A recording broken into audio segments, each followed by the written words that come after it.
आज हमें पढ़ना है NIS क्लास 12th इंग्लिश 302 का chapter number 15 reading with understanding. Objective क्या है? At the end of this lesson you will be able to, किस एबल हो जाएंगे हम देखते हैं।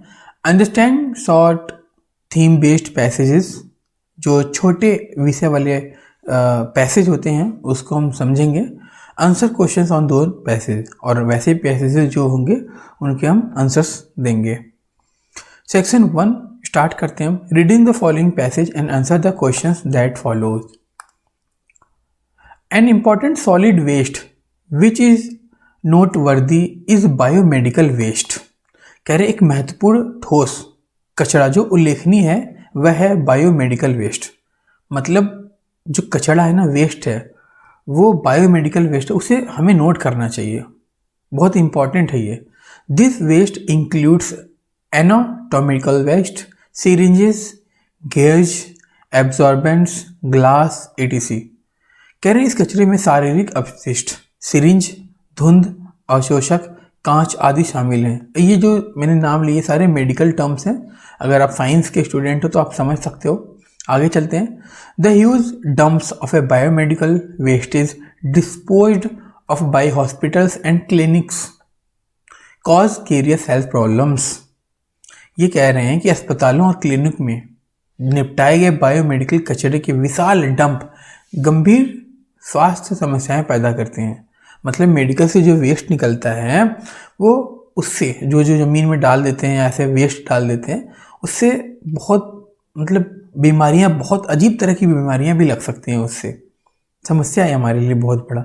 It is non uncommon that in some places this biochemical waste is rot either in front of clinics or in the street corners। यह असामान्य नहीं है, मतलब नॉर्मल सी बात नहीं है। कुछ स्थानों पर ये जैव रासायनिक अपशिष्ट तो क्लिनिक के सामने एक गली के कोनों में सड़ जाते हैं। क्लिनिक के सामने फेंक देते हैं या गली के कोने में डाल देते हैं, सड़ जाते हैं। अब सोचो वो जो हवा निकलता होगा उससे, ओह शिट, आप समझ सकते हो। Rag pickers mostly children pick up those या these wastage by hand and are vulnerable to attack by the hepatitis virus, jaundice causing virus and other dangerous viruses। कह रहे हैं कचरा बीनने वाले ज़्यादातर बच्चे इन कचरों को हाथ से उठाते हैं। हेपेटाइटिस वायरस, पीलिया पैदा करने वाले वायरस हैं ये, और अन्य खतरनाक वायरस के हमले की चपेट में आ जाते हैं। Ordinances have been promulgated not to dump the waste and for safe transportation in special containers and subsequent incineration in Australia and the other countries। कह रहे विशेष कंटेनरों में कचरे को डंप नहीं करने और सुरक्षित परिवहन के लिए अध्यादेशों को प्रख्यापित करना मतलब किया गया है, और बाद में ऑस्ट्रेलिया और अन्य देशों में भस्मीकरण किया गया है।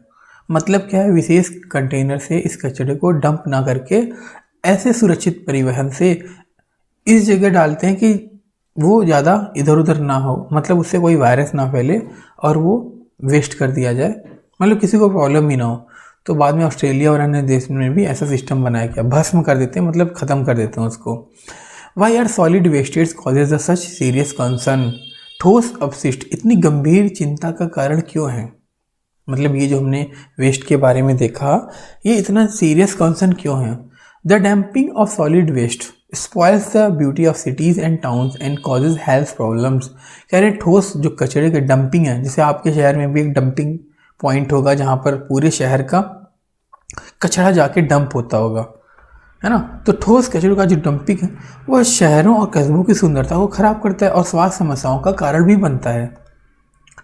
The garbage mountains become breeding ground the disease carrying vectors such as flies, mosquitoes, rats and cockroaches।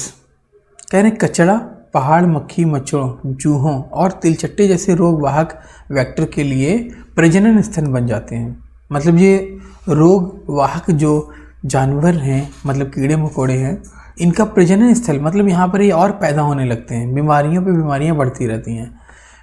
Reports indicate that about 8 lakh flies can be produced in 1 cubic metre of garbage. Report कहता है कि मधुमक्खियाँ जो रोजनक report के संकेत मिलता है, report से संकेत मिलता है कि एक घन मीटर मतलब 1 मीटर क्यूब का मतलब होता है 1 मीटर लंबाई, 1 मीटर चौड़ाई, 1 मीटर ऊंचाई। ठीक है, इतना अगर साइज है लंबाई चौड़ाई ऊंचाई का, 1 मीटर क्यूब बोलते हैं उसको, 1 घन मीटर हिंदी में बोलते हैं। कचड़े में लगभग 8 लाख मक्खियाँ पैदा की जा सकती हैं। सोचो अगर 1 मीटर, आपके वहाँ तो 150-200 मीटर दूर हो सकता है, 500 मीटर दूर हो सकता है। सोचो कितनी मक्खियाँ पैदा होती होंगी। मधुमक्खियाँ, आगे पढ़ते हैं पहले इंग्लिश में। The flies which carry pathogenic organisms cause disease such as dysentery, diarrhea, etc. Rats, which are carriers of insects and other bioorganisms, are responsible for causing plague, as was recently witnessed in Surat in 1994.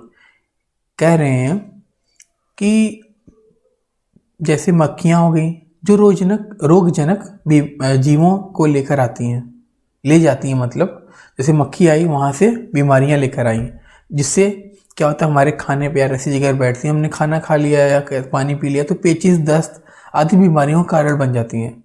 चूहे जो कीड़े और अन्य जैव जीवों के वाहक हैं, मतलब और अन्य जीवों को ये खाते हैं, इसके एक वाहक हैं। प्लेग पैदा करने के लिए जिम्मेदारी, जैसा कि 1994 सूरत में देखा गया था। अब चूहे ऐसी बीमारियां लाएंगे तो प्लेग पैदा हो सकता है, क्योंकि इतनी गंदगी होती है, वो बायोडिग्रेडेबल जो करते हैं वहाँ पर वेस्ट मटेरियल। सूरत में ऐसा हुआ था। अब सूरत में क्या हुआ था आगे पढ़ेंगे हम। It is reported that about 25 human diseases are associated with the solid wastage. कह रहे हैं कि यह बताया गया है कि लगभग 25 मानव रोग ठोस कचरे से जुड़े हुए हैं। मतलब 25 तरह की बीमारियां हैं जो इंसानों में लगती हैं, वो इसी की वजह से लगती हैं। Accumulation of litter, refuse and junk poses fire hazards and may lead to accidents too. कूड़े के ढेर और कबाड़ को जमा होने से आग लगने का खतरा होता है और इससे दुर्घटनाएं भी हो सकती हैं। नेक्स्ट पैराग्राफ में कहते हैं, the accumulation of solid waste is a mounting problem with no easy solution in sight. ठोस कचरे का संचय मतलब इकट्ठा जो है एक बढ़ती हुई समस्या है जिसका कोई आसान समाधान नज़र नहीं आता है, क्योंकि कूड़ा फेंके तो कहाँ, फिर कूड़ा तो देखो होना ही होना है। खाना बना रहे हो, हॉस्पिटल में जितनी चीज़ें निकल रही हैं, है ना, सफाई कर रहे हो अपने घर की, तो कूड़ा तो होना ही होना है। उसको कैसे आप रोक सकते हो, है ना। तो गवर्नमेंट को करना चाहिए और उसके साथ साथ आपको गवर्नमेंट की सपोर्ट करनी चाहिए, जिससे आपको हेल्प मिल जाएगा। आगे चलते हैं। Unlike other types of pollution, preventive measures can not be adopted in this case. कह रहे हैं अन्य प्रकार के प्रदूषणों के विपरीत इन मामलों में निवारण उपाय को नहीं अपनाया जा सकता। मतलब अदर चीज़ें हैं जिसको हम नॉर्मली कंट्रोल कर सकते हैं, इसको हम नॉर्मली आसानी से कंट्रोल नहीं कर सकते। The present mode of management is to collect the refuse from the various parts of city, transport it to a remote place where it is incinerated or composted or simply dumped again। कह रहे हैं कि प्रबंधन का वर्तमान तरीका शहर के विभिन्न शहरों से, जो मैनेजमेंट है उनका अभी का जो तरीका है, वो क्या करते हैं, शहर के हिस्सों से कचरा इकट्ठा करते हैं और दूर स्थान पर लेकर जाते हैं जहां इसे जला दिया जाता है या खाद बनाया जाता है। ठीक है। The easiest solution is to recycle to reuse the waste. जो सबसे आसान तरीका है वह है कि कूड़े का रिसाइकल किया जाए और रिसाइकल करके दोबारा से यूज़ किया जाए।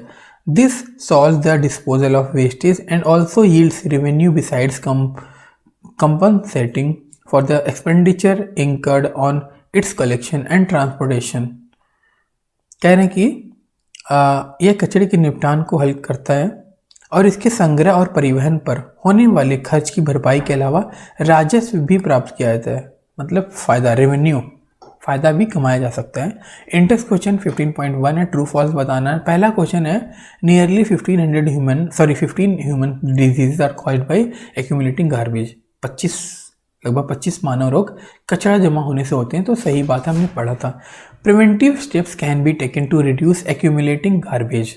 कचरा जमा करने से या करने को कम से कम निवारक कदम उठाने जाने नहीं, अगर कम उठाएंगे तो और बढ़ जाएगा, तो ये फॉल्स हो गया। Recycling and reusing of garbage can bring revenue. बिल्कुल सही बात है, अभी भी हमने पढ़ा कि वो हमें फ़ायदा देंगे, रेवेन्यू देंगे। Flies are carriers of bio organisms which cause plague. Fly की वजह से प्लेग नहीं आता, डायरिया होता है। जो रैट होते हैं उनकी वजह से प्लेग होता है, हमने अभी ऊपर पढ़ा था। सेकंड क्वेश्चन फिलिप्स है। पहला, हिप्स ऑफ गार्बेज, जो गार्बेज इकट्ठा होता है, can cause the breeding of, किस चीज़ का ब्रीडिंग कर सकते हैं? तो डिजीज कैरिंग वेक्टर्स, ठीक है, जैसे फ्लाइज हो गया, है ना, इस तरह से बहुत सारे वेक्टर्स। बी है 1 cubic metre of garbage can have, 1 cubic metre में कितने होते हैं? 8 लाख, है ना, 8 लाख मक्खियाँ हो सकती हैं। Disease like are caused by pathogenic organisms, कौन सा होता है? एक्यूमुलेशन लेटर होता है इसका।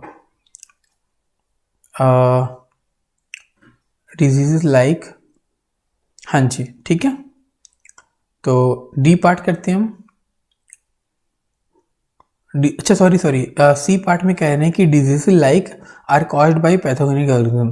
तो जैसे क्या नाम बताना आपको, इसमें बताना है कि जो रोग जनक जीवों के कारण होते हैं, ऐसी बीमारी, है ना, जो पैथोजेनिक होते हैं। तो पैथोजेनिक होते हैं डिसेंट्री और डायरिया होते हैं, ठीक है। तो है ना, डिसेंट्री और डायरिया हो गया इसका आंसर। डी पार्ट में है fire hazard leading to accidents can be due to, fire hazard मतलब आग लगने का खतरा किसकी वजह से हो सकता है? तो इसका आंसर है accumulation of litter, refuse and junk, ये है। आगे चलते हैं हम। थर्ड क्वेश्चन है what does biomedical waste consist of. तो मेडिकल वेस्ट में क्या कुछ है? तो इसमें होता है एटोनॉमिकल वेस्ट, सीरेंज, है ना, और गेज होता है, एब्जॉर्बेंट्स होता है, ग्लास होता है। Who is more likely to be affected by the biomedical waste, जैव चिकित्सा अपशिष्ट बायोमेडिकल वेस्ट से कौन सा, है ना, कौन अधिक प्रभावित होने की संभावना? तो इसमें रैग पिकर्स, कूड़े बीनने वाले, जो कूड़ा बीनते हैं वो। A suitable title for passage can be, मतलब पैसेज के लिए एक अच्छा सा टाइटल हो सकता है गार्बेज मेंटेन्स अ न्यूइसेंस, मतलब उपद्रव, एक उपद्रव, गार्बेज मेंटेन से, माउंटेन से एक उपद्रव पैदा होता है, ये आप दे सकते हो। There is a serious concern about solid waste because, tick all the correct, जो भी सही है आपको करेक्ट करना है। क्या क्वेश्चन है? There is a serious concern about solid waste, solid waste जो होता है वो बहुत सीरियस कंसर्न है। क्यों? The spoil of the beauty of that city, शहर की सुंदरता को खराब करते हैं। दे ब्रिंग रेवेन्यू, वे राजस्व लाते हैं। ये दो सही थे तो हमने ट्रू कर लिया। आगे चलते हैं सेक्शन 2 में। Read the following view on television and answer the questions that follow. Television पर निम्नलिखित विचारों को पढ़ें और निम्नलिखित प्रश्नों को उत्तर दीजिए। Television doing more harm then good, television अच्छे से ज़्यादा नुकसान कर रहा है, मतलब टेलीविजन हमें ज़्यादा नुकसान दे रहा है। No one remembers what life was like before the TV came, TV के आने से पहले किसी की ज़िंदगी कैसी थी। Today people do not read books, आजकल के लोग किताब नहीं पढ़ते। They do not visit friends, वे फ्रेंड्स के पास नहीं जाते। They don't listen to music और हैव हॉबीज़, मतलब क्या है, ना संगीत सुनते हैं ना ही शौक रखते हैं। Every one races home and quickly eats his meals to be ready for TV programs, हर कोई टीवी कार्यक्रम के लिए तैयार होने के लिए घर जाता है और जल्दी से खाना खाता है। The children are the worst sufferers, सबसे ज़्यादा पीड़ित जो है वो बच्चे हैं। They forget their food, leave their homework undone and even miss their sleep, वे अपना खाना भूल जाते हैं, अपना होमवर्क पहले ही छोड़ देते हैं और यहाँ तक कि उनकी नींद भी छूट जाती है, पूरी तरह से नींद नहीं लेते। They watch violence on the screen and are deeply affected by it, वे पर्दे पर हिंसा देखते हैं, मतलब जो मूवी है या जो भी चीज़ें टीवी पर देख रहे हैं, है ना, लड़ाई झगड़ा देखते हैं, जिससे वो भी प्रभावित होते हैं, उनके अंदर भी ऐसी एक्टिविटी आ जाती है। Makes us lazy and cuts of from the world of reality, मतलब क्या टीवी हमें आलसी बनाता है और वास्तविकता जो रियलिटी है दुनिया की उससे दूर कर देता है। We become idiots and loss our ability to think, हमें मूर्ख मतलब हम बेवकूफ़ बन जाते हैं और सोचने की क्षमता खो देते हैं। I strongly recommend that the TV should be ban in India, मैं दृढ़ता से अनुशंसा करता हूँ, रिकमेंड करता हूँ, है ना, मतलब कहता हूँ लोगों से कि भारत में टीवी पर प्रतिबंध लगा देना चाहिए, मतलब टीवी को बैन कर देना चाहिए। Television in doing more good than harm, television नुकसान से ज़्यादा अच्छा कर रहा है। अब देखते हैं इसमें क्या है, इसका जो हमने अभी पढ़ा उसका अपोजिट है ये। TV is one of the wonders of the modern world, TV आधुनिक दुनिया के आश्चर्यों में से एक है। It is not an idiot box, ये इडियट बॉक्स नहीं है। इट इज़ मैजिक कारपेट, यह एक मैजिक कारपेट मतलब जादुई कालीन है। It takes us all corners of the world, ये हमें क्या करता है, पूरी दुनिया के हर कोने में ले जाता है। Many interesting educational films are telecast, बहुत सारी जो पढ़ाई वाली फिल्में होती हैं वो भी इस पर आती हैं। It unites the people of the world, जो दुनिया में लोगों हैं उनको क्या करती है, इकट्ठा करती है, जोड़ती है।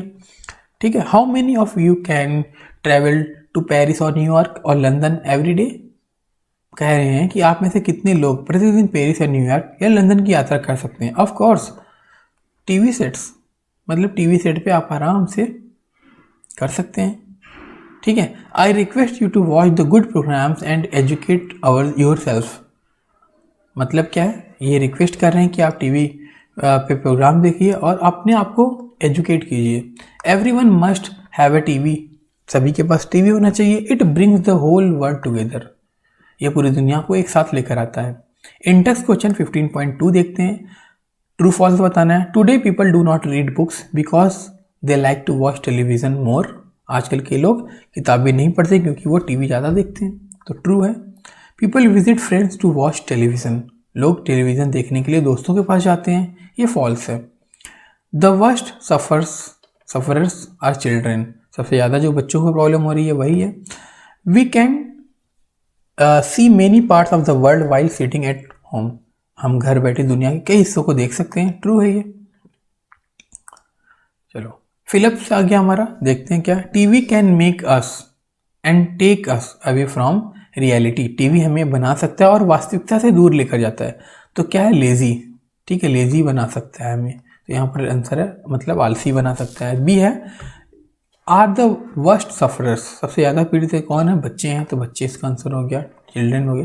TV is called an idiot box because it takes away, ठीक है, एबिलिटी टू थिंक, हमें उस काबिल मतलब उस सोच के काबिल नहीं बनाता, उससे दूर लेकर जाता है। चलो फिर डी है ब्रिंग्स द वर्ल्ड टुगेदर, दुनिया को एक साथ लाता है, कौन लेकर आता, तो ये टीवी लेकर आता है, टीवी आंसर हो गया। तो ये बहुत छोटा सा चैप्टर था, पसंद आया तो लाइक कमेंट शेयर और सब्सक्राइब कराएं। मिलते हैं नेक्स्ट चैप्टर में।